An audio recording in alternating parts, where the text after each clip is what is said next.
Un vin rien que pour toi. Pourquoi donc? Del Diablo. Avec le petit diable dessus. Avec le petit diable dessus. Tu croyais que c'était Mad Max, hein? Je trouvais qu'il ressemblait. C'est vrai qu'il a un côté comme ça un peu...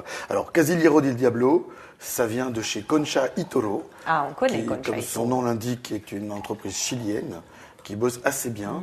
Et on a ici un vin un peu particulier qui vient du cépage Viognier. Alors, il y a un truc qui est mis sur l'étiquette qui est Reserva, qui ne signifie absolument rien. Ah oui, parfois Il ils y a, ajoutent. au Chili, à ce niveau-là, il n'y a pas de législation, donc Reserva, Tout est etc. Reserva et C'est plutôt du marketing qu'autre chose, ça donne un côté crédible. Généralement, quand on parle de Reserva sur des vins, ça veut dire que ce sont des vins qui ont vieilli un certain temps en bouteille ou en cave. Tu as ça en Italie, en Espagne, tu as Reserva, Gran Reserva, etc. Il y a une législation derrière. Quand tu as ça au Chili, tu vois, par exemple, c'est du pas très 2008. indicateur. C'est du 2008, donc ça n'a pas vraiment vieilli longtemps. Pas une grande réserve. D'autant qu'ils vendangent, là Ben. ils vont attaquer les vendanges 2009 d'ici 2 à 3 mois, donc on a à peu près 6 mois de décalage. Donc Donc, on c'est est encore sur plus un vin court, très oui. très jeune, donc c'est vraiment pas un vin qui a vieilli. Et le Viognier n'est pas un cépage qui vieillit bien, c'est pas un vin qui est fait pour vieillir longtemps, c'est un vin qui est fait pour être bu sur sa jeunesse, sur son côté floral. Quand vous en trouvez avec des capsules à visser, n'ayez pas peur. Au contraire, c'est mieux Non, mais même, c'est très floral. parce que ça permet de garder le côté floral plus longtemps. On remarque un vin avec très très peu de couleurs, c'est Très or clair. blanc, un reflet vert. Ce qui n'est pas le cas de tous les Viogniers. Tout à fait, on a des Viogniers qui sont Il y a plus des Viogniers qui sont oxydatifs, plutôt jaunes. plus jaunes, plus oui. denses, parce que justement, comme c'est un cépage qui est très fragile, dès qu'on le laisse un peu partir, il se pète vite Il en part. couleur. Donc voilà, exactement. Mais j'aime Alors, beaucoup le Viognier comme cépage. C'est quelque chose qui est très doux et à la fois très. c'est il y très a une floral douceur et un peu d'acidité. et de la Oui. fraîcheur en même Oui. temps. C'est un cépage qui est le berceau du Viognier, c'est les Côtes du Rhône, Oui. Côtes du Rhône du Nord.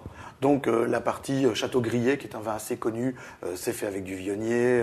On l'utilise d'ailleurs, ça c'est très particulier, dans les Côtes-du-Rhône du Nord, on a le droit de mettre du vin blanc dans le vin rouge. Dans toutes les appellations, sauf dans le sud sur Cornas, toutes les autres ont le droit d'ajouter un petit Et alors, c'est du pourcentage de Viognier blanc. qu'ils prennent C'est du généralement. Viognier et ça ajoute beaucoup de fraîcheur, beaucoup de floral à la Syrah. Ça donne très très bien. Et quand on fait des blancs dans le Rhône du Nord, on assemble le Viognier avec de la Roussanne et de la Marsanne aussi. Oui. Qui donne un vin très charnu, très, très particulier. Nouveau cépage dans le Nouveau Monde depuis une quinzaine d'années, ça se développe bien. Et qui est 100% alors ou il est. Alors, la loi de nouveau chilienne est assez floue ou précise, ça dépend comment on le prend. Il faut minimum 85% du cépage dans la bouteille pour pouvoir indiquer le nom du c'est ça, cépage. oui. Donc c'est au minimum. Ici, en tout cas, ils ont Mais pas l'air ça d'indiquer semble autre au chose, nez, ça ça a l'air semble- d'être du Viognier. Oui. Alors, un truc très particulier, ça sent la violette. C'est vraiment la violette de Toulouse. Ah oui. Les petits Tu l'as bonbons de très- quand on est. vraiment, Oui. oui, les pétales séchés au sucre, ça c'est tout à fait typique du Viognier. De nouveau, un truc, il ne faut pas la servir glacée. Le servir glacé, vous n'aurez pas Très ces sucré, arômes-là. hein. C'est très très floral, très fruit. Il y a de la poire très mûre, il y a un petit peu de mangue aussi qui apparaît. Alors, en bouche, ce dont tu parlais, cette acidité Oui. et ce côté à la fois À moelleux. la fois doux et moelleux voilà. et un petit peu d'acidité. Tout à fait. Belle fraîcheur, petite pointe d'amertume sur la fin de la bouche qui vient bien relever l'ensemble. Alors, Donc c'est un vin assez équilibré, comme tu disais. très l'autre fois, très il faut bien que c'est- équilibré, c'est pas hyper long mais c'est bien équilibré. Ça, à l'apéritif, avec des choses légères, vous faites pour la Saint-Valentin faire des choses faciles.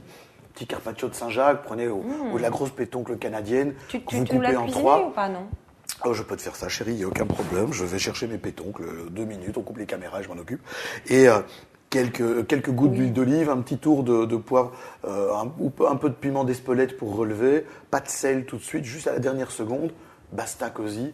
Et ça, c'est Ou même facile un parce tartare, qu'on peut le faire à l'avance, ou un petit tartare de Saint-Jacques. Saint-Jacques et langoustine crue. Tu prends des grosses, pas des langoustines, tu prends des grosses crevettes tigres, comme on trouve en Asie. Les toutes grosses, Oui, oui. tu les décortiques comme il faut, petit tartare avec tes Saint-Jacques, hop, petite goutte de citron à la dernière seconde, sinon ça va cuire, et tu sers ça avec ça, et c'est le bonheur. Oui, c'est très très bon. C'est facile le bonheur en fait. Il est à côté de la porte. Hein. Il Courgis. suffit juste de regarder. Cheers.